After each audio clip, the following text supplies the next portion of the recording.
Good evening, ladies and gentlemen. We are back here on Schmoe Me the Money. We have a very exciting special episode for you today. We have one of our unique ones where we have basically contestants all from either the same faction or the same after show. This is our usual suspects episode. Jeff, how excited are you for tonight? I am doing so well. I also have to get the score sheet up. I forgot to open that up. So, everything's going swimmingly. Yeah. Everything's going really well. So, yeah, I mean, it's been a long week. It's been a bit. I know that we took a week off. We're doing this late this week. But, I blame Canada. So, you know who I blame? Zach. That's who I blame for the – I blame Zach. Zach's fault. How dare he have a job that he likes and he's good at and he has to travel for? How dare you? How dare you? He's backstage just going like this right now, but he's – Yeah, I think this is a bold choice. Let's see if it works out. Bold strategy. I'm not sure. Yeah, let's see if it pays off. So, without further ado, let's just start bringing in our contestants. Our first one up here, obviously on the usual suspects, is I believe he's 1-0 this season. The amazing Frankie Alvarez. How's it going, Frankie? I did push-ups just for this match tonight, guys. I'm ready to rock and roll, boys. How you doing? Absolutely great. I'm good. I don't think I'm as excited for this as you are, though. I think you sound you're pretty excited. Get pumped. Do a couple jumping jacks, and I think you'll be good to go. If I do that, I might pass out due to my asthma. It's okay. Yeah, then maybe not. Yeah. Yeah. No. I Literally, don't do every time I run upstairs, I'm like, oh, good. No. Yeah, just get an inhaler. You'll be fine. If someone says hit the gym to me, I said, all right, who's Jim? Yeah, there you go. Who's Jim? Who's Jim? So any, I guess, preconceived thoughts about going in for the show tonight, Frankie? Well, listen, I told you guys I'm a competitor, a natural competitor. I'm ready to fight, and I'm going to be fighting two people that I've already beaten in one way or another at least once. I know they're backstage right now, probably pissed. So I'm gonna show the long arm of the law to my faction mates here. It's going to be fun. I love interfaction fighting. It's so great. It's so exciting. You really see how deep these friendships are. See if someone takes it personally or they just kind of shrug it off. Like, I don't care. So it's going to be fun. Our second contestant, just known as the Boston Badass, Paige Fabretti. A show of my guns, too, guys. I didn't need to do push-ups to kick some ass tonight, so. You did squats. That's the difference. Yeah, exactly. Hey, at least y'all are working out. I, unfortunately, do not work out. Working out is a form of torture. We don't do that. We just mentally work out. That's right. So, Paige, how excited are you to be on the show tonight?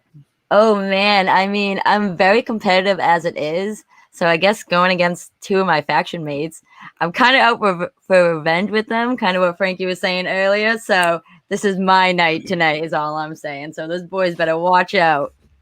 All right. Last time Paige was on this channel, she was gonna hang out for like a few minutes or whatever, and she stuck around for like 5 hours. Pretty much till 3 a.m. So I can hang, guys. Let's just say that. Yeah, she can definitely hang. Yeah, that's true. I don't know. Her birthday was not long ago, and she told us she had like 2 margaritas, and she was passed out for like a day and a half. So I don't know if she'll be able to hang. It was espresso martinis, one, and my head hit the floor really hard. Wait, so your head, so you passed out after having a bunch of espresso? Oh yeah, isn't that what? Well, when you mix them with these shots that are I think they're called Heaven and Hell, and they're McGillicuddies and Fireball mixed together, it doesn't go well. Let's just say that. That's a really weird mix of drinks that you got there. Ew.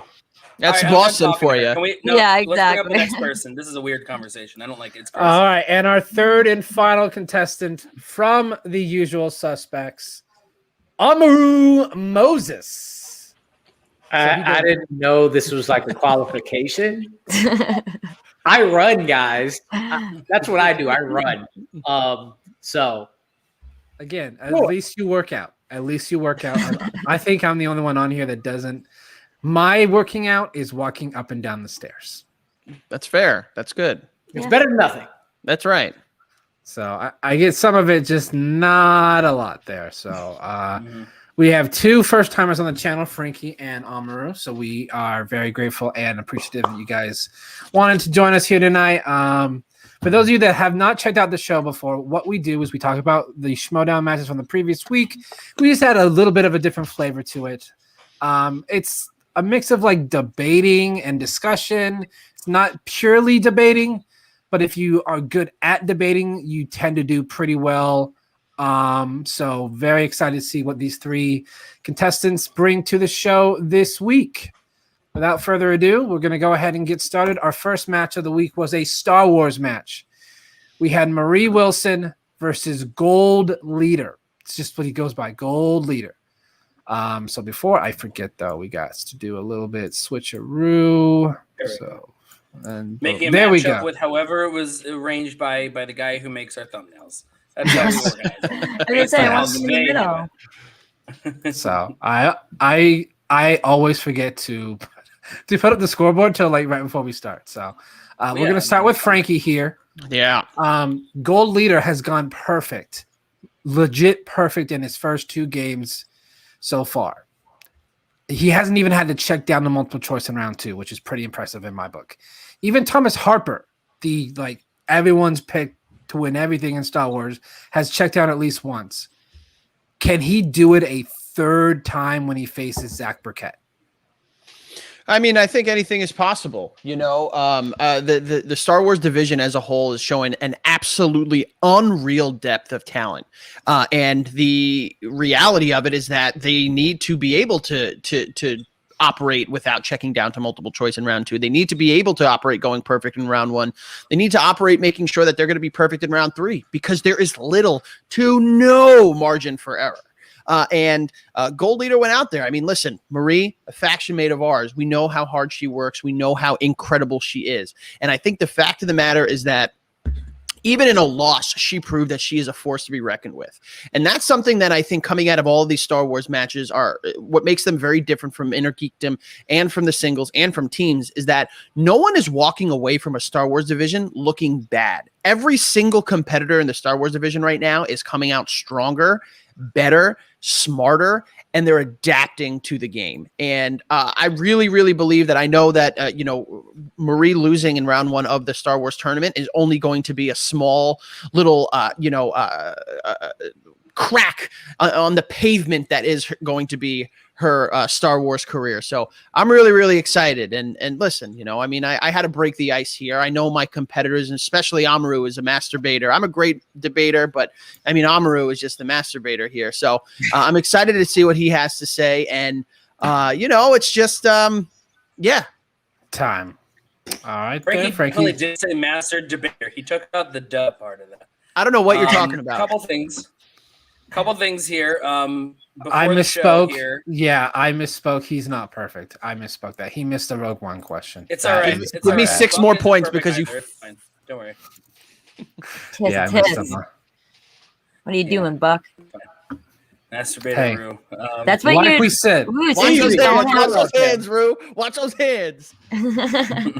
Yeah, but since you don't have a name in the Schmoedown, it's just Amaru, we should just call you the Master Betaru. Master Betaru. That's a family show. I had a comment, but I'm gonna let that go. No. Of course it was coming. You're the master. Anyways, they're gonna keep going. So moving on to Paige here. Being as all three of you are on the same faction as Marie Wilson, it's got to be disappointing to see her take a loss, especially after she played so well against Sean Sullivan. How would you rate her performance in this match? Oh, man. I mean, let's be honest. I have a bunch of Star Wars tattoos on me, and after watching her and any Star Wars competitive play, it just makes me want to get my tattoos lasered off. Because win or lose, she played like a boss, and she only got one question wrong in the entire match. She got one question wrong. And unfortunately, Gold Leader, Gold Fincher, Gold Masturbator. You know what? Red Leader is a way cooler Star Wars leader than Gold Leader anyways, just throwing that out there. But the man got lucky. And I mean, she's coming back firing and wants blood. She even told me that the next person she wants to play someone that's 2-0. So she knows what she's doing. She's part of the Dragon Con something league, and they know their stuff. And I just want them to add more stuff into the Star Wars League so she can just kick all those boys' ass. Because let's be real, Star Wars needs a lady Jedi, and I think she can be one. So, but other than that, man, I mean, she's coming back firing. She wants more matches, and she's gonna get it. So, I'm not disappointed at all how she played. She's gonna be coming back better than ever. So, I don't know what else to say, guys, but I beat Frankie by 1 point. Finally, you can beat me in something. I'm going to make sure Miss Candy writes some evil questions for us, and I somehow win them. Don't forget, we do have this still. That was created during the time when she hung out on our channel for like 5 hours after one of the pay-per-views a couple weeks ago. I don't remember which one. It was a long night. It was a very fun night, though. But it was a long night. It was very fun. Definitely was. Yeah, I mean, even though he's not 2-0, someone who'd be a great. I hear an echo. I don't know if that that's echo is killing. Yeah, where is that Is it echo me? coming? Yeah, Jeff, I think that's you. How is it mine? I have headphones on. Okay, Good now. it's gone now. So weird. It's probably a StreamYard thing. StreamYard's been so. I don't weird have lately. headphones in. Sorry. So All right, well, can you hear everything? All right, it sounds fine now. Yep. No, Moving I on was to. gonna Yeah. Even though he's not 2-0, a good stepping stone might be Adam Witt, only because like he's 0-4, but every time he seems to like take everyone that he plays to the limit. So he's even someone who's 0-4 in the Star Wars League is better than most of the other competitors around. Oh, yeah. Dude, any of those competitors in the Star Wars League, like, they are freaks in nature. I mean, yeah, they only have, 11 films they have to study, but those questions are the most ridiculous things I've ever heard in my entire life. So let's just say that. So kudos to all of them. Aren't even words. So let's move on to Amar. Yeah.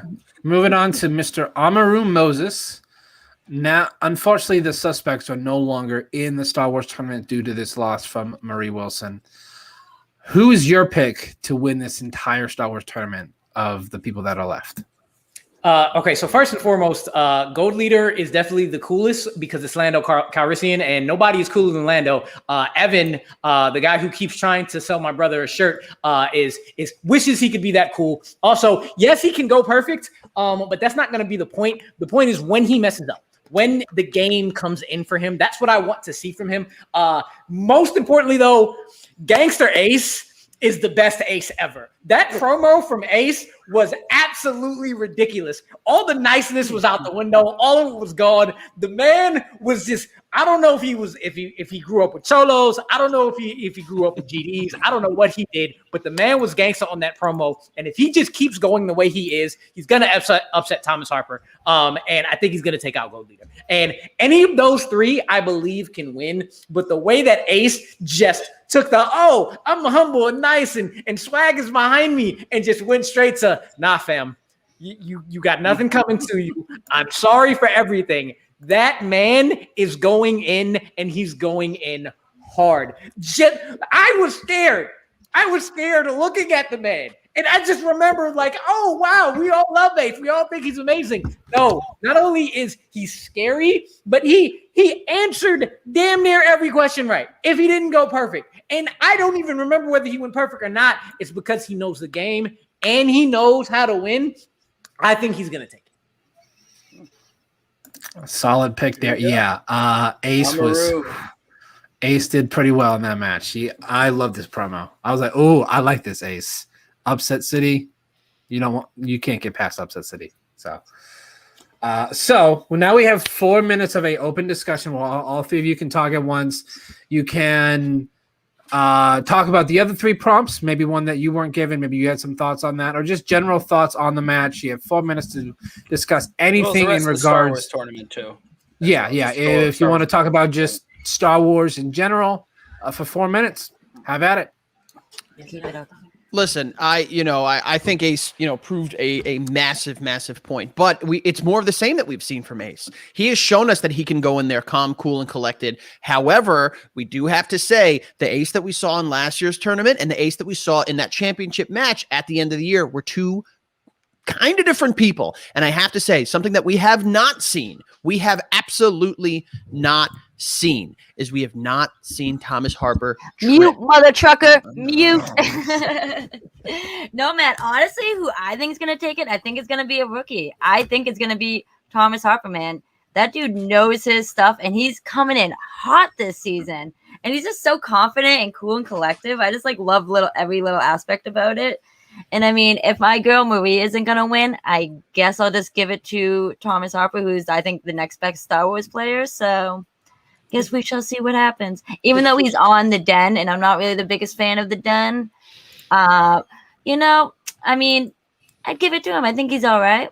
This is going to be a toss-up. It's going to be 100% toss-up. Yes, the championship and the tournament Ace were completely different. That is not the Ace we saw in that promo or in that match. Look, Winston is out for blood because he's tired of being at the bottom. And I feel like Ace is the only one who can take a misstep and keep it moving. Tell you the truth, Gold Leader also scares me. The confidence he has is ridiculous when he hasn't faced any adversary. Whatever the hell that word is. I'm talking like Paige right now. I can't think of it. All I know is that Ace is the dude with the confidence, Ace is the dude with the knowledge, and Ace is the dude with the experience. Listen, all due respect to Ace, because all due respect to all the Star Wars players, because they are doing something that I could never even imagine. Okay. However, there is something that happens. Thomas Harper, he wakes up. That man is a Terminator. He goes to sleep. He dreams. He wakes up. He lives Star Wars. And this man, this Terminator, has one destination he wants to get to, and that's that end result. That's that title. And where does he have to go? He's got to storm right through Upset City. And listen, Ace might be the mayor of Upset City, and that's quite a great city. I've been there a couple times. I love the nightlife that they have there. However, when it comes to their general security, that Terminator is going to run amok and paint that town red. All right. The thing is, it's no longer Upset City. We all know what Ace can do now, and I feel like that experience is going to trump everything. Thomas has cracked a little bit when he's had to go to multiple choice, and you saw how angry he got with that. And Ace is like, if I go to multiple choice, I'm gonna keep it moving. We're not even gonna have this issue. See, I don't think experience right now comes into play at all, because at the end of the day, it's just you against the questions. And obviously Thomas Harper has experience by playing in other leagues, so he knows what he's doing. And I just wanted to make a joke about Frankie likes I Am Robot is his favorite Will Smith movie. I can't talk right now, but the thing about his experience though is that he had the experience of being the new guy last year, so he knows what it's like to not have the experience. So take his knowledge from last year, running through the tournament, and compound that with having that for a year. Crazy. Okay, mute. First of all, how much time do I got on this mute? 10 seconds. Okay, well, listen, I'm going to take my 10 seconds and I'm going to use it wisely. I got to let you know something, okay? It doesn't matter. It does not matter. Guess what? We've seen more of Gold Leader and everyone else in the tournament tripping up more than we have Thomas Harper. This man is a machine. Oh, yeah. Do not understand. I'm going to just use this to say Star Wars sucks. I saw Whitney Ben's matches today, and I say sucks. Those questions are hard. God, they're hard. You gave him points for that. How dare you? Yeah, what? Can you just give me some points? And I don't mean nice and not like. I mean the questions suck because they're really, really hard. Fuck. We got what you meant. I understood what you meant there. Fair. A lot. I didn't take some points away. Yeah. I am impressed by the use of the mute just to make fun of Frankie. Or not the mute, just that's honorable. I didn't even mute. I just got awkward. I don't know what to say. Look, it's fine. It's fine. The mutes have been used for weird stuff before. Paul Preston muted just to eat his wings in silence before. I actually did watch that one. Yeah, they did look good. So boneless all day. Yeah, he took like 45 minutes to eat his wings throughout the episode. Yeah, he was arguing. He was screaming and yelling in between his wing bites. It was fun. But now we're gonna move on to round 2 here. We're gonna be talking about Greg Alba versus Taylor Robinson, the IG match that occurred, the first IG match that occurred this week. So we're gonna start with you, Paige. Now it feels like some people may have counted out Greg Alba in the last year or so. Mostly because, the reputation, the Real Rejects are more, they're there for fun than they are for the trivia portion of it all. Yet he did come through with a solid win in the end.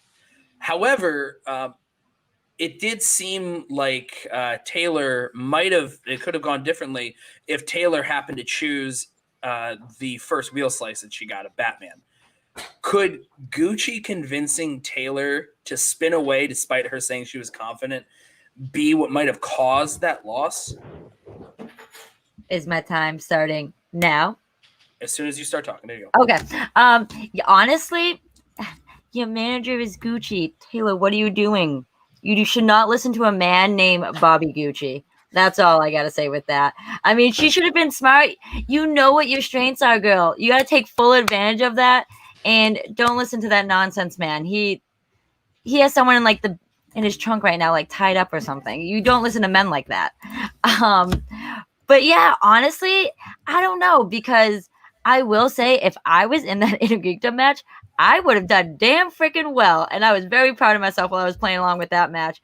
But with Alba too, I was impressed, but I felt like sometimes he was like allowing Taylor to he's like, ooh, I missed this, so I'll give you the opportunity to steal. Like, I feel like he was like, I don't know. It was weird. Like, let you tie it up real quick. That was weird to me. Like, I know he was just being fun and outgoing, but man, this is a competitive ass game, man. Go in there, take it all serious, and win those games. Like, I mean, when I'm playing, I'm trying to TKO knock out anyone that I face. So I'm not trying to be buddy with my opponent. That's all I got to say. But at the end of the day, though, Taylor, just don't listen to that silly man. I think you're the only girl on that team. You got to show him who's boss. And yeah, just don't listen to him ever. Right. And I'm done. No, she's right. Don't listen. Done. Oh, duh. I didn't know we were bringing this much spice, but noted. It's all right. Fucking jabroni. All right, so we're gonna move on now over to Deacon. I'll go fuck myself. All right, cool. But Amr, the 5-pointer that gave. By the way, Paige, there is one other female on the exchange. It's Kim Taylor Foster. Oh my god, yeah, and she's actually amazing. So I'm so sorry I forgot about you. Yeah, she hasn't had an official match yet. Yeah. She appeared. That's really bollocks of you. That's not very nice. Yeah. Yeah. I'm not even gonna try to do a British accent, but that girl killed it in the free for all. Just saying. But yeah, Amr, the 5-pointer that gave Taylor the L was trying to ID the name of an airbase in Italy in the film Bloodshot. Was that the most difficult IG pointer we might have seen so far? This season, yes. And here, yes. It's a 5-pointer. I haven't heard that specific question before, but I'll say it. I'm bringing the fan leagues in. In fan leagues, stuff that difficult comes on up. But my God, even there, I'd have been like, are you out of your hot damn mind? Now, the thing is, PJ is doing absolutely amazing and keeping everybody on their toes with the amount of this 5-pointer is pretty damn difficult. This 5-pointer, not as much. Yes, it's subjective, but we all can objectively say that 5-pointer was pretty damn ridiculous. I've never seen Bloodshot. That's going to change by my next match. Because shit was I like, who in the world has watched Bloodshot? Like, nobody is going out to the theaters for that. Nobody's spending whatever they time in this panduce of a pandemic to watch Bloodshot. They're catching up on whatever else they actually want to watch. They're not watching that movie. If they want to see Vin Diesel, they want to hear him talk about family and go to space and cars. They don't want to watch whatever the hell that was. But yes, that 5-pointer was ridiculous. And my gosh, Taylor balled out if it wasn't for the manager who is not a manager.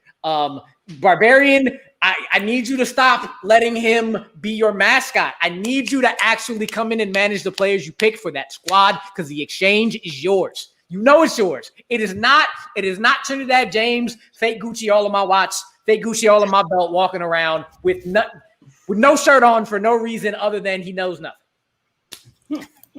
Very passionate by Amaru there. I could feel it. Very passionate thoughts on that there. It definitely was difficult. We have Fan League savant Corey Quinto here saying it's a very hard 5-pointer as well. Yes, family. The family show will be reconvening to talk about the new Fast and Furious in a month when the film comes out. Check out all the previous episodes in which we broke down each individual film in the Fast and Furious franchise. But now we're going to go back over to Frankie there.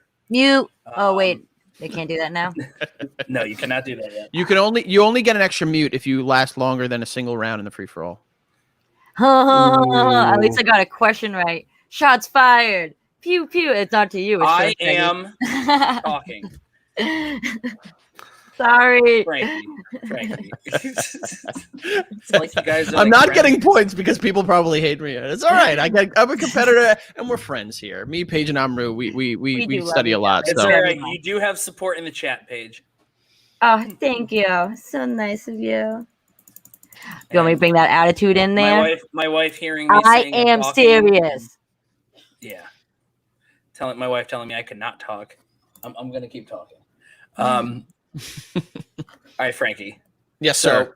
So, Taylor, Greg, Taylor might have lost, but she didn't do that poorly. And then, of course, we had hear the echo again for a second. And then we had Greg get 18 points, which is not bad at all.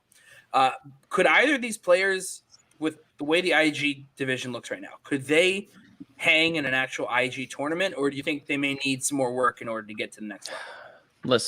Listen. I tend to be a nice person. I really am. In my spare time, I like to hang out with my family. I like to, do random nice acts of kindness to everybody. Earlier today, I saw a woman and she dropped $1 and I only took it after she forgot about it. I'm a good person. So the fact of the matter is, look at what we have going on in the IG division. Look at what we have going on. It's slowly creeping toward the Star Wars division in terms of the room for error, the margin for error. There is little. There is none. You need to be at the top of your game. Why are we complaining about a hard 5-pointer? Hello? Is this the first season of the Schmoedown with the Inner Geekdom division? Have you guys seen some of the other questions that people have had to answer? Yes, it's Bloodshot, a movie that no one cares about because guess what? The only time I want to see Vin Diesel is when I can't see Vin Diesel and I hear him saying, "I'm Groot." That's the only time, okay? The fast movies, they can go kick the bucket for all I care. Listen very clearly, okay? You need to be prepared. This is what you need to be ready for. That Bloodshot question was incredibly, incredibly difficult, but that is what Inner Geekdom is, and that is going to put every other competitor on their toes. Listen to what Amaru said. He said that now he's going to go watch it. Listen, Greg, for better or for worse, we link him in with Humphreys, who didn't have a great match against Saul. He got KO'd, and he was pleasantly surprising. And I think Taylor, there's a lot of room for her to grow as well. But they need to work a lot if they want to keep up. Ooh.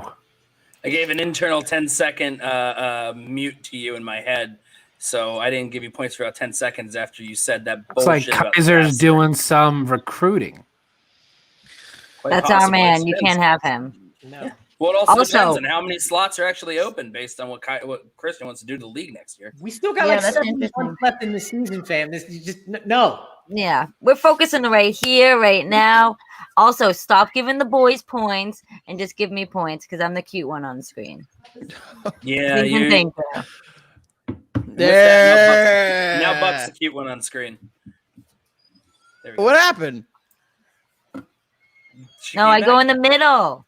Cute one's in the middle. There it wasn't dragon. It wasn't dragon. All right. Anyways, this is the point now where we got the 4 minutes crosstalk. You all can just talk shit on each other if you want to. You can talk about the match, talk about Taylor, talk about Greg. You want to respond to anything any of you already said. Remember, you do have your mutes. Try to use the mute if you're going to before like 15 seconds left. 15, just because with the delay between saying it to getting it up there, so that way we don't end up only using 8 seconds of a 10-second mute. Can I mute you? Or you You can't. I can mute you. I mean, it's not that hard to do. I just go here and I do that, and now you're muted. And Paige, that was very rude. You. That was very rude of you, Paige. Yeah, very rude. Very rude. It's fine because you see, she looked like she wanted to yell. So, anyways, yeah, have at it. I'm just going to quickly say that I will abstain from any suspect Fan League 4 slander because mute. What are you talking about, boy? I don't care if I'm talking trash about fan leagues, whatever the hell they're called, because you don't need to be part of the fan leagues to kick ass in the Schmoedown. 1 and 2, we're on the same damn team. That's why you respect me. No, you're muted. Stop talking. I will not be input into any conversations that will go against Paige, that will go against Fan League 4. I'm only going to be rooting for the suspects, and whenever they go up against Peggy or Jacoby or Christy, but I am extending for all shit talking in that realm. Because I think that's unfair. But I will also say I believe that Taylor, based off what she did 3 years ago and the focus she had now, and if she had not had Gucci, I actually think Taylor can hang. Yes. Taylor looks so much better. She would have won that match if she was not on Gucci's team. Listen. I mean, I think we can unanimously across the board just agree. Gucci is being carried by the people that are around him, and people mistake surrounding yourself with greatness for being great yourself. And that is something that is the most important thing to remember about Gucci. Listen, people like to say, I got lucky against Brother Lomas. Yeah, I got lucky. All right. On that Chris Farley question. I am lucky. But the fact of the matter is that he also missed a big pivotal challenge that he probably would have won. And that's his fault. And that's because he not only is he going in with I mean, he's been around the game long enough to know something about it, but you would think that he's going in. He cares about building himself as being Gucci, as being vibrant and loud. And listen, I have a lot of Hawaiian shirts and I know what that's like. So I like being loud as well. But this guy is a pawn of his own faction. Okay. Remember, listen. Full transparency. I had people from that faction reaching out to me. Hey, Frankie, we love you. Hey, Frankie, make us look good. Hey, Frankie, Gucci's balding and you have a nice head of hair. And I said, listen, whoa, slow down. All right. I'm with the I need points, guys. Just let me talk so I can get some points. So I'm not down by 10 points, please. Hey, Rue, you saw that Knicks game yesterday? Yo, let's go. Let's go. Not bad, huh? All right, I'm back in it. Just saying, the Bruins kicked some mighty fine ass against the Capitals. I don't know if any of you guys are hockey fans, but yeah. I think they're gonna play again one more time. So, like, for real though, if ALBA was able, if he actually decided he was going to study and go into it, he could go into it as well.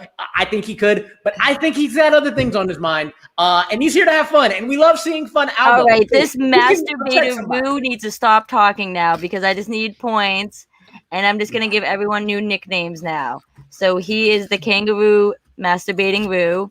And Frankie is the I am robotic Power Ranger.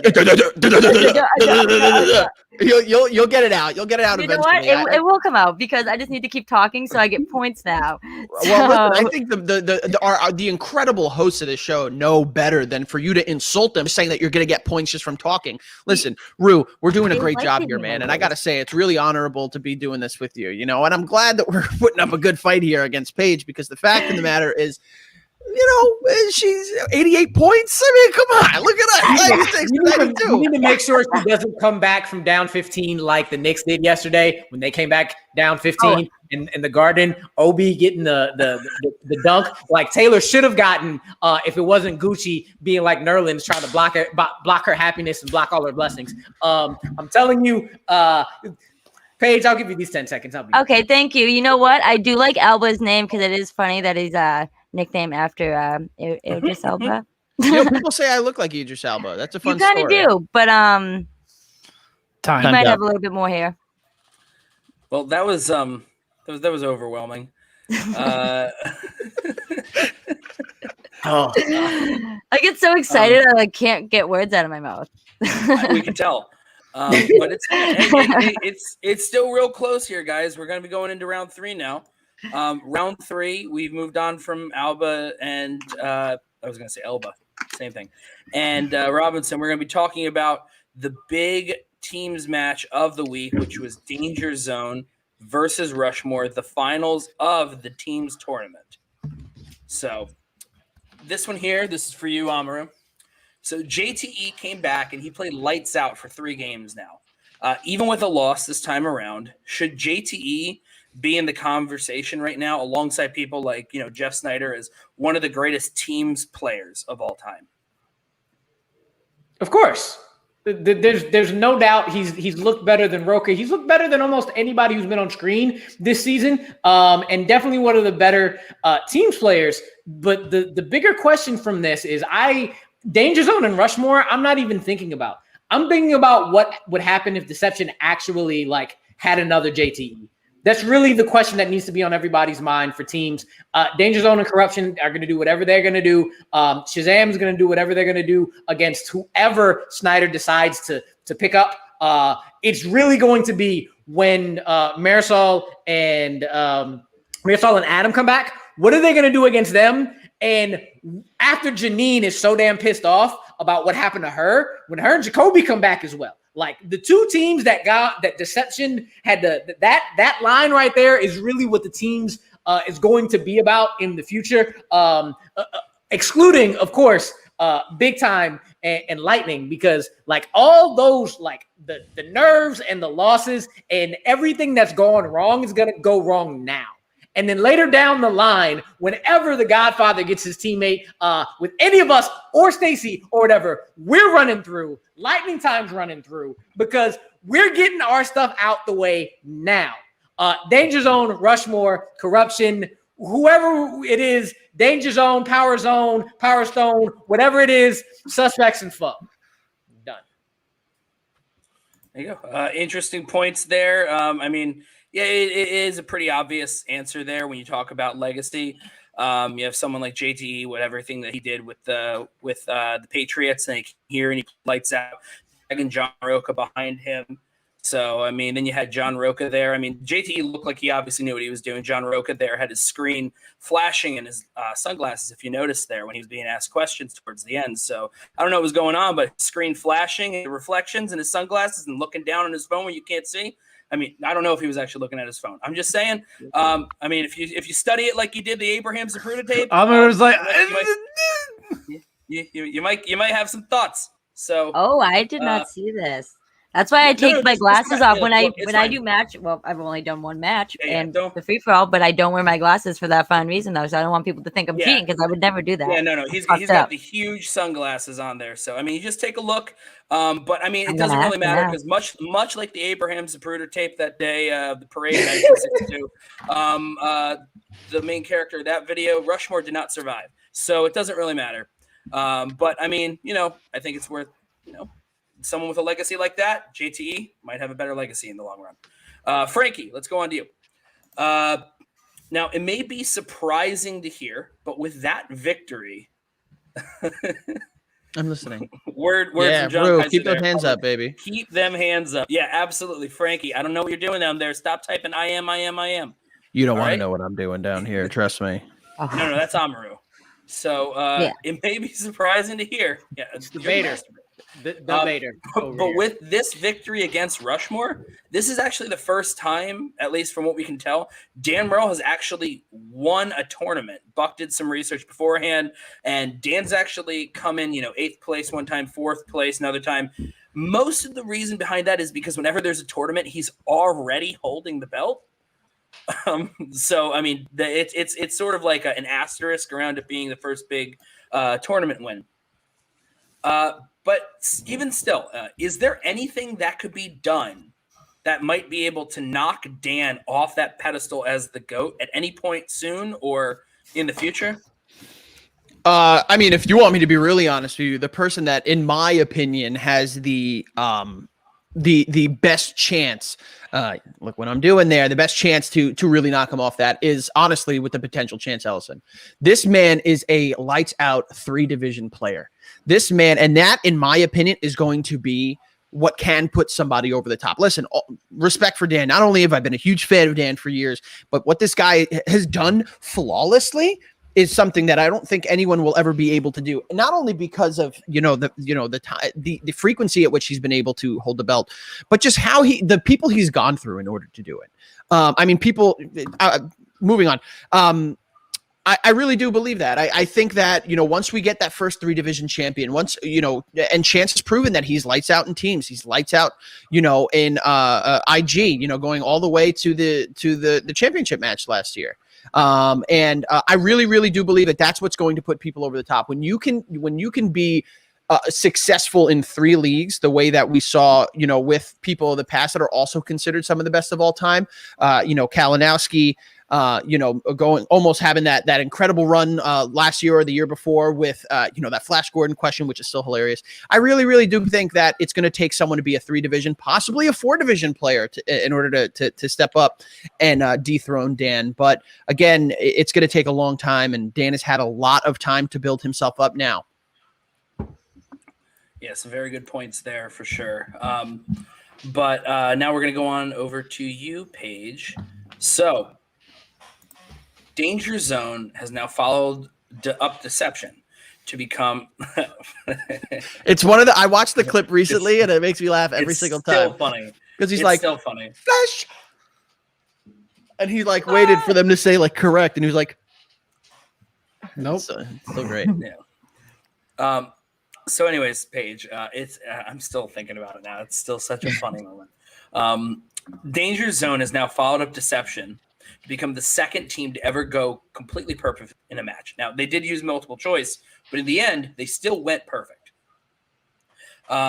Rushmore had 2 TKOs before still getting 31 points in this match. There's an asterisk based on the thing that I mentioned earlier. If that were to be true, we'll see. Both teams, though, felt like they were noted as possible super teams before they even were asked a question. Do you think the concept of a super team is actually an acceptable one based solely on the legacy of the players involved? Or do you think they would have to go on runs like these 2 teams actually did in order to even qualify for that sort of name? Well, I really don't get what your question is, but if we're going to talk about super teams, honestly, at the end of the day, it really is just knowing it's not who you're playing. You're playing against the questions, no matter what, at the end of the day. It doesn't matter who you play. You could be playing friggin' George Washington and getting all your apple seeds. I don't even know what I'm talking about. George Washington, the famous movie fan. Yeah, that guy. No, it really doesn't matter at the end of the day who's playing. It's just, especially who you're playing against. But for me, I mean, you guys know how I feel about Mr. Ben Bateman himself. By the way, they got in both of their games, they've got movie release dates in their round 2s. Like, come on. I mean, if you want to show that you're really the best team out there, then spin away from your strength and show people that you guys can actually compete in something else for once. But no respect to them because they do play great. I mean, at the end of the day, I guess we're just going to see what happens and who's going to be. But I don't know, man. I kind of thought Rushmore had it, and we need some new blood in there with those teams. And I think Danger Zone is just overrated. So I guess we're going to have to see who takes down the #1 contender match. But I'm rooting for Shazam. Just saying. And just give me some more points, and I'll look pretty for you guys. Or not. I see how it is, Jeff. I did find it odd when you said we need new blood. You said, I think Rushmore had it. We need new blood. And then all the teams that were left at the top are ones without new blood. And then you said you supported one that was not new blood. But yeah. You did a pretty good job still, answering. Like I said, I don't even know what your question Deacon, was. I will time you out faster. Oh my God. All right, so now we got the normal 4 minutes crosstalk. Remember, you guys do have your mutes that you can use, and it's give thoughts on the match, on the teams, where you think they may go, how they played so far, based general thoughts again. Okay, hold on a sec. Hold on one split second, okay? Knight to queen 4, rook to pawn 8, whatever it is. All I know is that we're playing chess over here. And Paige, spin away from your... I'm sorry, though, for the fact that they got... I know what you're saying. I mean, you want to go with your strength no matter what. But the fact that in their first game, they got movie release dates and killed it, like... and you get it in the second game, round 2. Like, come on, spin away from it. Let's see something different. This is entertainment. Listen up. 2009 Yankees, all right? I'm a big Yankee fan. I'm wearing the unanimous shirt right now.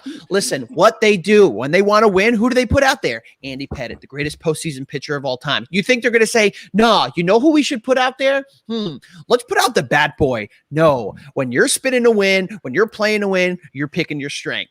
All the respect to both of these teams because I thought they both played exceptionally well. However, when you want to win, you do what's going to put you in the best situation to win, and that's pick your strength. Guess what? Even if they did, even when they did pick movie release dates, they didn't do so hot in it in one of their matches. Correct me if I'm wrong, Geoff. And I got to say, it was incredibly resilient of them to pull out a win, to pull out another win in the finals, and then look at them now. Listen, say what you want about super teams. Rue, you're a fan of the NBA, a big fan of the NBA. I know you're going to talk about it a little bit. I'm not a big fan of super teams, but if it wins, if it brings in money, who cares, baby? Look, the greatest champion in the Schmoedown has already said it with he spins Star Wars and IG, and he's like, what would I do spinning away from Star Wars? You play to win. And what Danger Zone has actually done is shown that they know the game side as well as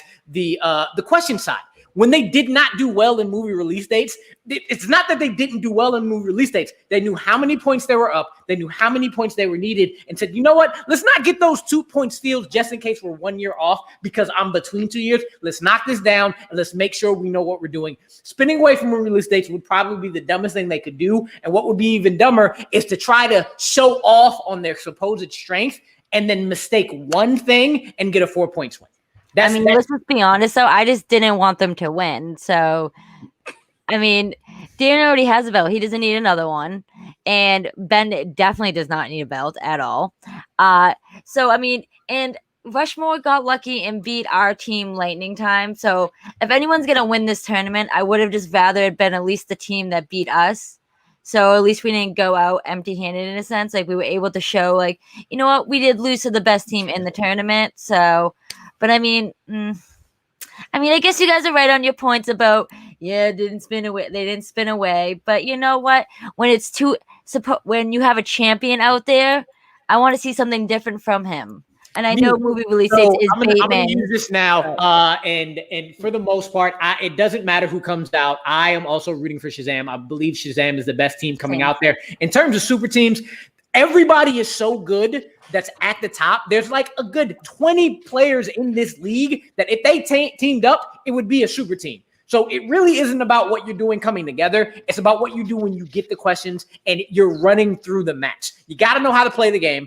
Danger Zone proved they know how to play the game, but they're vulnerable. Anybody can win on any day. A super team is quote unquote a super team, but you never know until the questions are asked. And how you do it.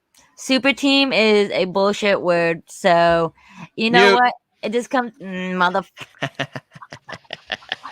I just wanted to say I'm really enjoying tonight, guys. Thank you so much for having me on. Geoff, Mr. Buck 88. I really am having a really, really good time. The name literally used that mute just to laugh for 5 seconds. Yeah, he did. I wish this was vodka. Why, so you can pass out in an hour? Now, you are so funny. I forgot to laugh. Eric, there was one time when someone got opponent's choice, didn't they? I think it was Ben against Guy at the live event. Spinners, He got the spinners and had him pick for him. He spun away. No. So he spins spinners once, spins again, gets it a second time, and gets spinners a second time. That's his luck. Yeah, no. There was someone else who got opponent's choice, and then they were like, "Let's be nice and give the opponent. Let's actually let them choose whatever they want." And then they lost because they gave them the option of doing that.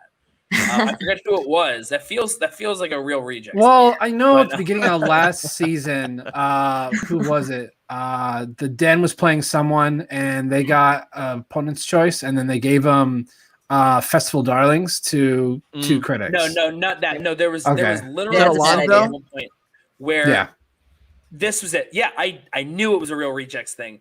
Wolves of Steel got opponent's choice, and Real Rejects said, Wolves, whoever you want, you guys can get. That's what happened. That was a bad idea. That's a real reject thing. Basically told Wolves of Steel to act as if it's Spinner's Choice. That's what I was remembering. I knew it was Real Rejects because I remember John Humphrey and his long flowing mane. So has anyone ever gotten Spinner's Choice though and let their I guess that's what you just said, right? I think Ben at a live event when he got Spinner's Choice, he let Guy pick for him, didn't he? No, he spun it. He just spun it. He spun away from it, and it got Spinner's Choice again. Yeah, no. He was already like beating the hell out of Guy so much. He was like, "I'll just spin again, just to be a heel, just to be a dick about it." And then it spun again and hit Spinner's Choice again, and it was just like that extra kick in the nuts. That's just pure fucking luck right there. Yep, it was. This was the Houston event. Yeah, that was just luck. But let's move on to people that there was no luck. This was just all skill this time around. We got Marisol McKee versus Janine the Machine. I remember that. He's like, "What do you do? What can I do? I can't lose." So that was a great moment.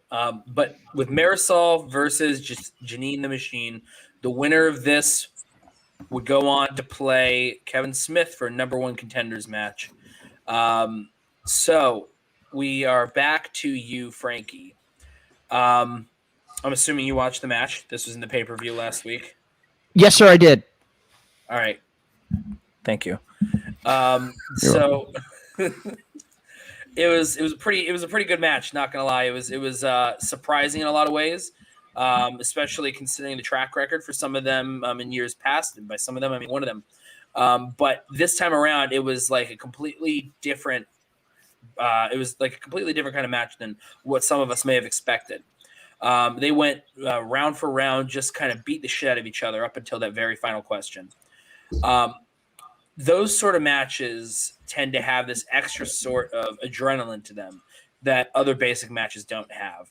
And based on the emotional weight that we felt in the show, in the post match interviews, and the way that the match played out, could this match be in contention at least for a contender for match of the year? Without a doubt. I've been outspoken in saying that I believed at the time that DeMolanta Damon was the best Schmoedown match I had ever seen. As I've kind of, took my rose tinted glasses off and put on, my beige tinted dress to look at this one, I noticed that something about this match that makes it a little bit better for me is it was so well fought, and it was with honestly two competitors that I had respect for going in, but out of it, I gained way more respect. You kind of knew what you were going to get from Damon. You knew DeMolanta was studying. You didn't think this match was going to be this competitive, and I was really, really surprised. I got to admit, I think we've seen from both competitors that they can absolutely put up, points and be absolute forces to be reckoned with. But this match was just a bar fight, and some of my favorite wrestling matches of all time, I say it, they're bar fights, and this was a bar fight. I watched this match. I was proud. I was happy. I was impressed. I tried following along, but at a certain point, I stopped trying to play just to enjoy what I was watching. And, I think that this, in my opinion, as I've kind of looked back a little bit, DeMolanta Damon was an incredible match. It may not be the greatest of all time, but I will give this match a little bit slightly of an edge over just because of, how surprised I was. And I don't mean that in a disrespectful way. I had respect and, I knew what they could do going in, but I walked out way more impressed. Absolutely. It's this idea of expectations versus reality of it all, where it surpassed expectations in a way that few thought that it might have. Very good points there. Paige. So kind of, bouncing off of the lead up from that first question there, we've seen some significant growth from Janine recently, both as a singles competitor and also as a teams player. Where do we want to see Janine go next in the league? Now, when I say that, I mean, she's been doing really well, building herself up more as a strong singles competitor that can make her way through. if she plays the right people and some of the questions go her way. Do we want to see her go back and try IG again? Do we want to see Blackjack try and take on more people? Because sometimes with the way the draft is now, you only get one and done for some of these teams. Where do you want to see Janine try and make her mark with the rest of the season? Oh, man. I mean, I just got to say, first and foremost, like, that was a killer match. And the fact that I'm in this league with those two badass genius women just like makes me so proud, because women or not, that was just such a great match to watch. And I think, I mean, both competitors have such bright futures in this league right now. I really want to see Janine in a singles tournament and see where she can go up in that ladder, because that girl knows her stuff and she's been studying. I literally messaged her the other day and I was like, just so you know, like, I've been a huge fan of you for so long. Like, when I went to the Brooklyn event, I got her autograph when she played against Chance. Like, I still wear that shirt all the time. Like, that girl has such a bright future. And I know she's already been here for a few years, but I think right now is like her starting point that she's like taking off in this league. And I think she could be a 3-league competitor. She's killing it with Blackjack. I must say that was she was definitely like amazing in that that team's match. And her against Marisol, like, that was so back and forth.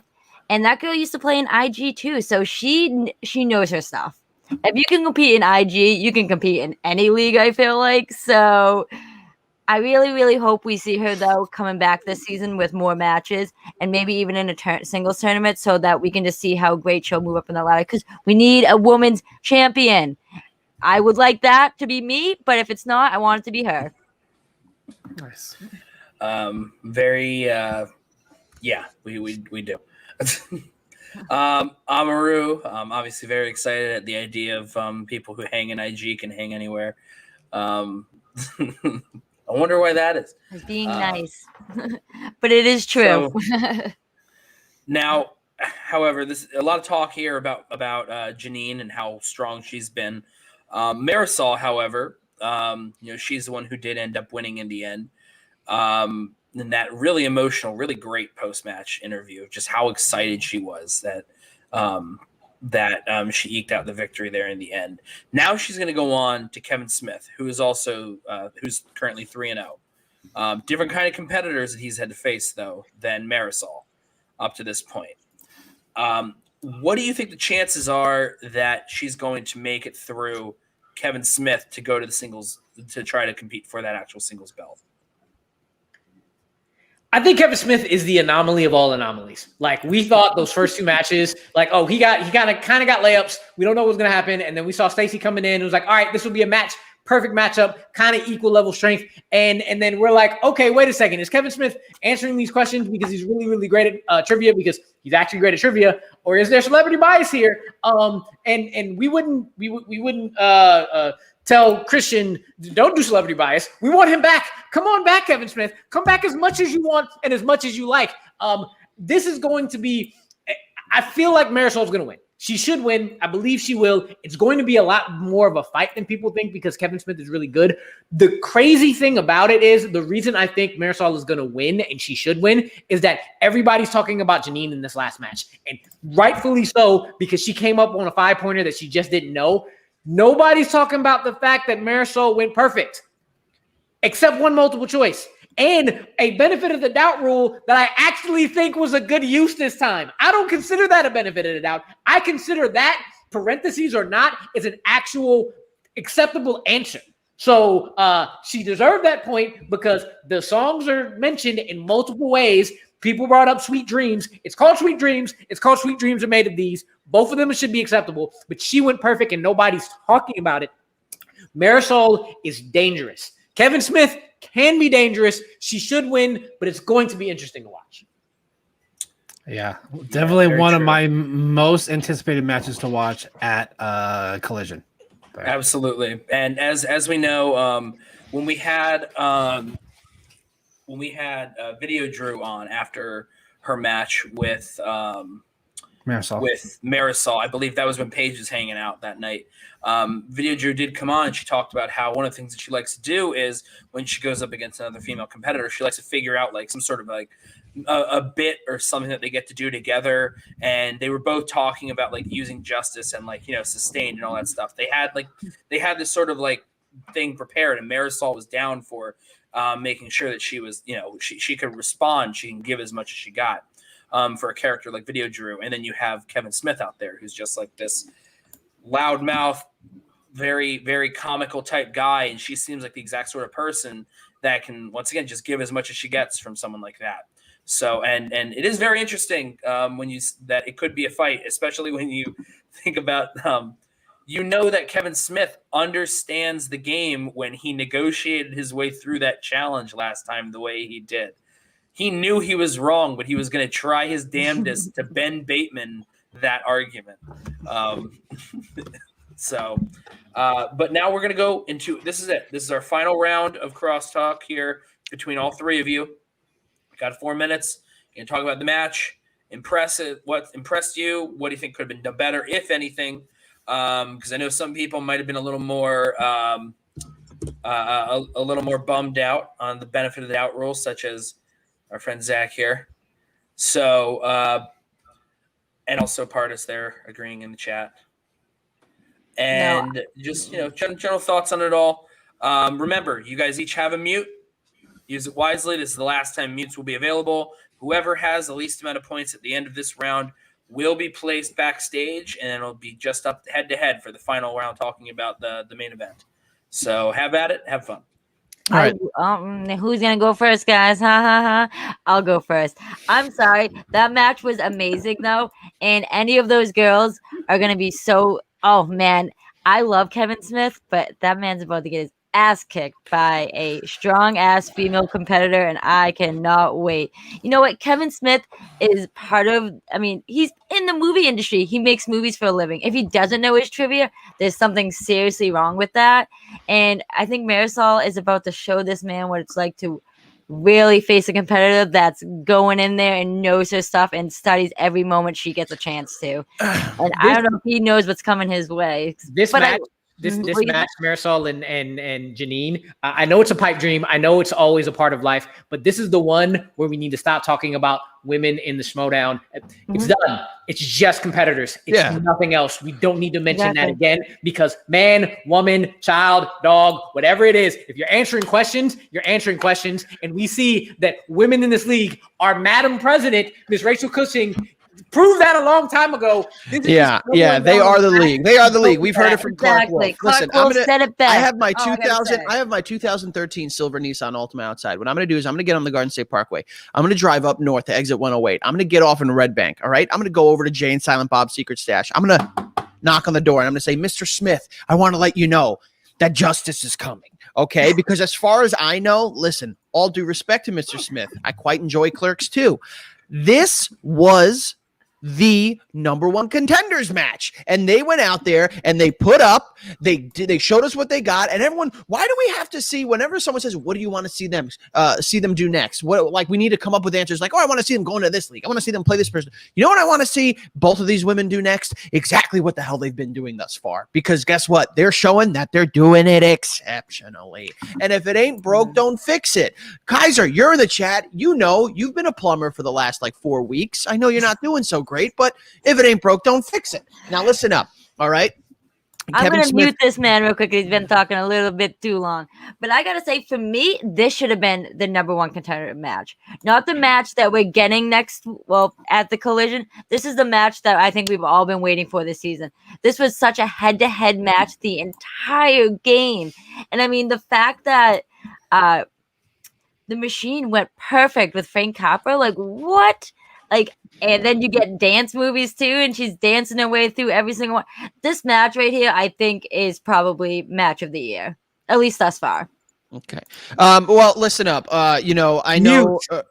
Frankie, I'm gonna use my time to ask you a question. Did you just say exit names? Because I've been having arguments with North Carolinians about using exit numbers, and they're telling me to go with this exit. I don't know what those are. Use exit names instead of numbers. On top of the fact that it doesn't matter what Machine and Marisol are going to do next, just let them do it. Just let them play. Listen, just give them their match. It doesn't matter. Give this lady her next match, please, as well. Yes, absolutely. But whatever it is, IG, singles, teams, whatever, Janine and Foe. I'm gonna say that again. Listen, you've been saying in Guys, four. I I need mean, to talk about these points, mute. I'm not I getting think it's kicked out of really, here. I think it's really, really nice. I said I am mute. I robot- said I mute. am robot- Give me I am more robot- time for this girl. I've been saying mute. Give me more time. I am robot. Thank you I so am much. robot. Yeah. Oh, come on. Give me this more time, Geoff. I mean, what's going on, Mr. I Don Buck? muted her. Thank you. All right, listen. All I want to say. I'm gonna go eat my hot pocket now. I lost okay, it. guys? I lost it. I don't know what to say. All right, listen. New York sucks. I walked out. First of all, incorrect. Second of Boston all day. I gotta say, I'm I have getting to no say, points I at walked all. out. I walked out of this match, and I was a little heartbroken. Why? Because this made me yearn for those live events being back, I have baby. no mutes, but you know what? I like wanted to turtles. see this in the ring. And time. Square Garden, baby. Okay, so with that, no. So before we drop her out, I do want to say we have a Streamlabs from Dragon 17. I don't know if they can answer this. Streamlab. That's right. We do. Do have a you Streamlab. three know when your next match is and versus who? We won't say anything. Yeah, I don't think they can say. I called out the president and Christian himself the other day, guys. I'm still waiting for my phone call. Did y'all watch the match today? Yes. Yeah. Okay. Well, then there you go. Yeah. Yeah, I think we know who his next one is. So if you watch today's match, you'll know.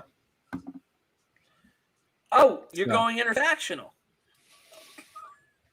He's going to play Jacob Whitneyben, yeah. Yeah, Yes. that's exactly. Yep. Yeah. Congrats on your 2-0, Amber. Look, Let's just say Rue's gonna be hitting lots of he's gonna be running over mooses with his I'm car. sorry, that was rough. I will say this. Jacob is working his ass off, though. Oh no, yeah. Working his ass. Absolutely. So look, here's the deal, and it's something that Paige mentioned earlier. Before we kick her out of here, you're not going up against the other competitor. You're going up against the questions. Sometimes the questions don't go your way. That's all. So I'm mad. We look You guys are not forward. We giving look forward to points. seeing what other betrayals Juice has in store for us as well. And not with cool. that, bye. Goodbye. So- And with that, Paige has been eliminated. She's flipping you off. course I she believe is. it. from I believe behind. it. I believe it. Go New All York, right. go New York, go. This is what No, she was fuck doing behind the scenes. Moving on to our fifth and final match of the event. Before we do that, RJ, numbers are there for a reason, but the names are big as hell in front of your face. And when you're looking at exits, you tell me the name of the exit. Don't just tell me the number. Well, maybe down in North Carolina where there's 4,000 exits for that whole damn state, it could be hard. But I mean, For the record, I'm from exit 4.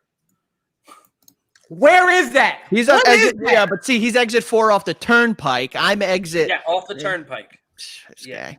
This That's guy. exactly Oh, good old This Yof. guy. Yeah, that All one right. there. So this one By the will way, be. beforehand, I just interrupting because it was only put in the chat. We didn't actually ever plug it. Guys, remember, we do have a Streamlabs, streams.com/Schmoe me the money. We do always forget to do it because we forget that sometimes we like to ask for money. So, give us money and we'll read off your comment. Or if you put it in the chat, we'll read off your comment for free. So the choice is yours. All right. This first question will be to Frankie here with the Mara Kanopik versus Mike Kalinowski. Basically, I'm the not making dinner battle tonight. of the two goats of the Inner Geekdom division. Both of them at this time had won the belt twice. Mara was the current belt holder. So the conversation for Mount Rushmore of Schmoedown continues. I personally like the name Mount Schmoedown, but that's just me. It's probably because I had a show named that for a bit, so I'm a little biased there. Frankie, has Mike Kalinowski earned a spot as one of the faces on Mount Rushmore of the Schmoedown?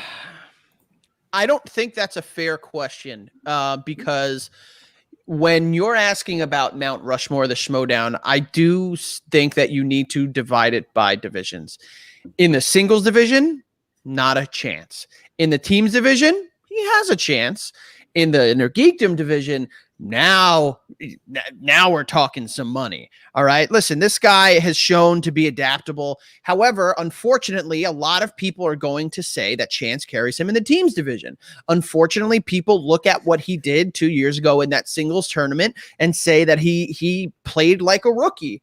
I think that, Mike is an incredibly talented, knowledgeable competitor in this league, and he has inner geekdom on lock, man. And he is proved time and time again that he's exceptional at inner geekdom.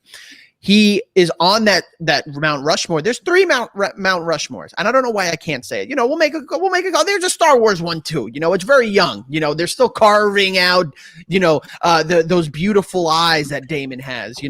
Alex Damon. I want to say that, I don't think that that's a fair question and categorizing it, because my initial response would be no. However, this guy, what he's done in Inner Geekdom is quite good. And for the first time in my life, I will finish prematurely. So, Rue, on to you. All right. Yields the rest of his time. Like you said, moving on to Amaru. Even with this loss, Mara was a delight to watch. She was eating a cupcake in her post-match interview, which I thought was one of my favorite moments of the entire match. But do we expect to see her follow through on her going into Star Wars? Or are we just not going to see her again until the IG tournament later this year? What would you prefer? Respectfully, both Damons have beautiful eyes. Second, I do believe that I agree with Frankie on there should be separate Rushmores, but I consider it personality Rushmore and player Rushmore. Kalinowski, I wouldn't put up there just yet because, again, Madam President Cushing, she takes that spot from him. And then I want to see Mara in Star Wars. I would love to see how she's balancing the IG with Star Wars, because we kind of saw that it wasn't working for Damon as well so far, or it could have been just a really bad match and his mind wasn't in it. I want to see whether or not that's a pattern or just an anomaly of trying to double study such deep divisions. Really gets into that. All I know is Mara's probably going back for that IG belt before the end of this year. All I know is that by the end of this year, I should have a title match in the IG division at least one time. That's how I feel like I'm going to be doing going into the future, whether or not it be against Mara or Mike or Parker, who, yes, I want to see another match, but I do believe that Parker is probably still the best IG player right now. That man is a beast, and if I have to go up against him, then I need to be a beast. IG is ridiculous. I'd love to see Mara at any point at any time doing anything, because, as you said, she is very delightful. In any match that she's in, she elevates because not only of her knowledge, but she is just a lovely person. I would like some brownies, please. Yes, we all would love the baked goods of Mara Canopic. Yeah, I have been these fabled baked goods. Oh. Yeah, it's definitely interesting there. So we have our final 3 minutes of today. So just want to hear everyone's general thoughts on just the state of the Inner Geekdom division. How long do you think Mike can stay on top, or will he? Because he's never defended the belt. Every time that he's won it, he has lost. Yeah. The IG belt changes hands just ridiculous. Like it's always someone else. So do we think Mike will be able to actually defend it, or will someone, either Chance, Parker, or Chandru, take it from him, whoever he plays for his next match? Just general thoughts on the state of the IG division. Frank, I'll give this to you in a second, but can we get more IG matches, please? Go on ahead.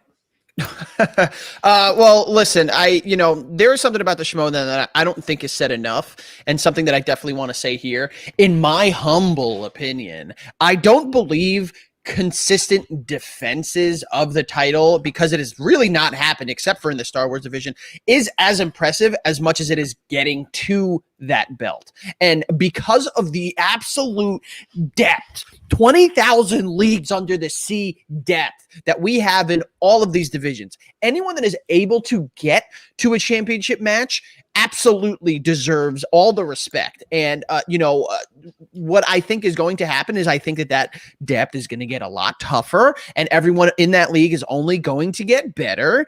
And what's going to happen is, there will be a time probably where Kalinowski has to drop that belt. But the fact that he got there in the first place and went up against a very, very,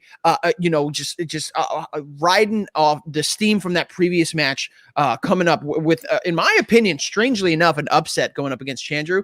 I think that it's not necessarily about how well he can defend it. I think the fact that he got there and how he's also helping out with other people in corruption, and how he is, because everyone talks about how helpful Mike is. All right, you ain't never lied. I didn't hold it off too much. You ain't never lied. It's going to be really hard for Mike to hold on to that belt, but it is because IG is one of the most hardest ones to keep a hold of, because with Star Wars, at least you got the 11 films, and you just go deep dive into that. No. Places, you got to deep dive into so many more movies. We saw the Bloodshot one. No. But looking at this match proved that, yes, you need to be, you might need to be perfect to be good in IG, but you're not going to be. You need to be able to do a tough grind out match like our New York Knicks did last night in terms of going up against those Atlanta Hawks. You need to be able to grind out. You need to be able to bet right. You need to have your confidence in there. You need to bet, and you need to go off, I'm either going to hit this or I'm not, and I'm losing on the questions, not losing on the points. That's how a championship match is defended. Absolutely. But we have seen from Mike is that he is enduring more so than anything else. I mean, how many people can say that they've been around the league as much and they have experienced the amount of constant success as he has? And yes, Mara is one of those individuals, and all the respect for her in that match. But I do believe that moving forward, the Inner Geekdom division is only going to get tougher. And it's definitely going to get tougher because I'm on the way. Listen. But we can't start measuring success. We can't start measuring success with how Mike has high highs and really low lows, though. Mara is more consistent. And where? In Inner Geekdom? Not for a very long time. Mute. Listen. Really bad? Oh, no, I don't think so. I think that we are going to see that success is now going to be measured by how they can get to the championship match, not if they can. I don't disagree. I believe you're correct. Oh my gosh. Yep, there we go. I thought that was some bullshit. All right. By the way, there's have a tiebreaker between. No. The way it works is Zach in the background there. He's running the scoreboard. We're in a Google Doc. There's a half a second delay sometimes. So this happens all the time where it's like right up until the last second after it's. Do I get my last licks? You can lick whatever you want, Frank. So with that, Amaru wins. We will bring Paige back on screen. That way we have everyone. Congratulations to the masturbator. Mastering his first bait. I thought if you got knocked out first, you won the suitcase full of money. Sure. This is not There's okay. No suitcase. We said this. There's no suitcase. You told me I gave you my Venmo info earlier, so he hacked it. That's why he asked for it. By the way, Sabrina, Paige is back. If she's still here, so Paige, if Paige is back on here, so hopefully you are watching. You didn't just pop in to check in and leave. We need you on here for at least a few minutes when it's live in order to count it for the view. I didn't know that. Really, it has to be 1 full minute. I think it's 5 minutes. While it's live viewing. It's like that makes sense, because I was saying what happened if a teaser trailer comes out and it's only 40 seconds? Then you watch the whole fucking thing. I guess that makes sense. 40-second teaser trailer in 5 years. They're all 2 minutes. Yeah. Let's be for real. Well, there's maybe 40 seconds of footage. The other 2 minutes are title cards. And we've gotten some good trailers lately, guys, I must say. Yeah. Have we? What? I mean, last night in Soho looked bomb. Yeah, that looks cool. And Werewolves Within looks hilarious. Jungle Cruise looks weird, but did anyone else watch that and see Jesse Plemons just pop up out of that? Yes. I actually did not know the trailer came out. That was the best part of that whole trailer. And you know why I was sort of Jesse Plemons kind of role that you want him to have. Yeah, that was the best part of the whole trailer because it was the only part of the trailer I could see. I'm pretty good with, watching things, but there were so many cuts and it was dark and I couldn't see anything else but his beautiful face. Yeah. So, I didn't even know this trailer came out. What? I'm missing everything. Yeah, it just came out. No. Look, I don't know how that could be profitable for Frito-Lay though, but So, did you guys have fun? I did. I had a lot of fun. I was a little worried I was being a little too nice in that last round, and that's why I had to cut in. But I pulled it up, so there we go. And we didn't use either of our... I'm a masturbator, and I pulled it Frankie, there are no mutes in the final We said it before. There are no mutes. I don't give a fuck. I'm going to tell people to shut up anyway. I'm still mad. Yeah. I needed this win against these two boys. So I guess when we play our mock match, I'll just sweep them. That's what I'll do. There's that fight. Sweep the leg. There's that fight. Sweep the leg. Sweep the leg. I have to remember that, I have to be nice to Paige because I don't want to come off as an asshole. Yeah, I'm about to do one though. Frankie, how is it having a 1-0 record? Oh, are you being a dick right now? Fudge you, man. Only a little. I'm not even gonna say bad words. Okay. Only a little. All right, so we're gonna start to wrap up here. Frankie, man. where can everyone find you online and everything you're doing? I am robot.com. That's right. I am robot.com. Absolutely. Or you can just start Googling pictures of Michael Caine in the Christmas Muppets movie, whatever it was called. F Alvarez 8085 on Twitter, the Frank Alvarez on Instagram and Twitch. That's where I do most of my perusing on social media. And then check out my comedy podcast, The Basement Yard. We drop every Monday. It's a fun time. Yes, the link to all three of their Twitters are in the description below. So just go ahead and click that link. Give them all a follow. It would really help them all out. So definitely go ahead and do that. Paige, where can we find you and everything you're doing? Yeah, you guys can check me out on Instagram and Twitter, like you just said, Buck, at Front Page News 9. I also run my own movie blog on Instagram titled The Feature Flicks Without the C. Stay tuned. Lots of movie reviews coming out this weekend. You might even see A Quiet Place 2 on there, guys. So definitely stay tuned. And thank you guys so much for having me on. And as much as we babble tonight, us suspects right here, we love each other very, very much. So thank you guys. They're very close-knit group. Mr. Amaru, where can we find you and everything you're doing? Masturbatingvoo.com. Don't go to that. Is it OnlyFans? Not a good idea. But I am the baiter, and I pulled it out. Type in my name, Amaru Moses. You'll find me everywhere. Also, that's me because the Knicks are great. That's me on YouTube. Yuri Reviews and Twitter. That's the movie stuff. And this is the writing crew I write for, Bite Size Breakdown. Check it all out. It's all amazing. It's all lovely. You see me everywhere talking shit and rooting for the Knicks. Rue, are you the 888,221st person to want to make a Knicks account on Twitter? No, I just like putting my birthday backwards. That's it. It's wow. 12/28. I was like, what the hell is that? I didn't say 21. Yeah, I mean, similar there. My name with my birthday there. That's November 6th, so 11/06. You could find me.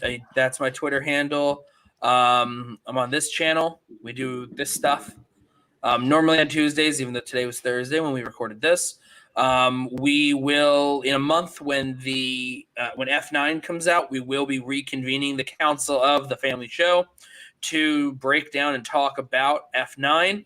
It will be a lot of fun. Other than that, we also have every now and then when there are pay-per-views, we do these hangouts that we do. Most recently, we did one on our channel. And we are what we're doing is we're partnering up with the boys from Who Are They Real Entertainment, from the Spin from the Real guys. That's Matt Thomas and Chris Anthony Lopez and Suge Knight, 323. And the next one tomorrow night will be on their channel, What Real Entertainment, after the pay-per-view. So that'll be a lot of fun. And just like last time, Paige will be on for 10 minutes and then she'll stay the full 4 hours or more. Pretty much. Other than that, I'm doing something else new right now with AJ Lancaster of What the Show. If you've checked out their channel, yesterday we recorded the first audio podcast episode of the Air Bud Cinematic Universe, in which we are going to be going through every installment of the Air Bud franchise, all the way through Super Buddies and Santa Paws 2. There's no rule that dogs can't play basketball. Yeah, and, Or and when you said earlier, you don't care if a dog plays a dog answer. Look, ain't no rules as a dog can't answer questions. We got the rule book. So we're going to be going through and seeing how this series lays the groundwork. We started off yesterday with the Iron Man of the Air Bud franchise, Air Bud himself, and how it's a much darker film than you might expect. Also, the dark history of Air Buddy, the dog actor, and the dark amount of child abuse, animal abuse, and everything else that occurs in that film. Cool. It's really weird. It's a much weirder film when you watch it from a certain lens, such as everything about it's awful. But yeah, dude, that vanilla pudding scene, man, gets me every time. Yeah, so we'll be coming back when there are Loki reviews, and can't wait more about Air Bud Golden Receiver. However, I believe this Friday, maybe the day Air Bud Cinematic Universe will drop. We will be Bethany Deacon will be joining us next time around for Golden Receiver. So, Buck. That is interesting. You can follow me here on Twitter and Instagram, BrandonBuck88. You can see everything that we're doing. Make sure to follow us on Twitter as well at SchmoeMeMoney.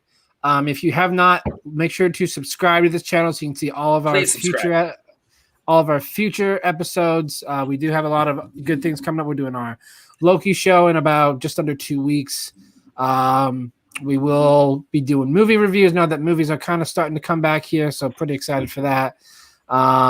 And then make sure to like this video, comment with what you thought. We would appreciate it as always. We'll see you all next time.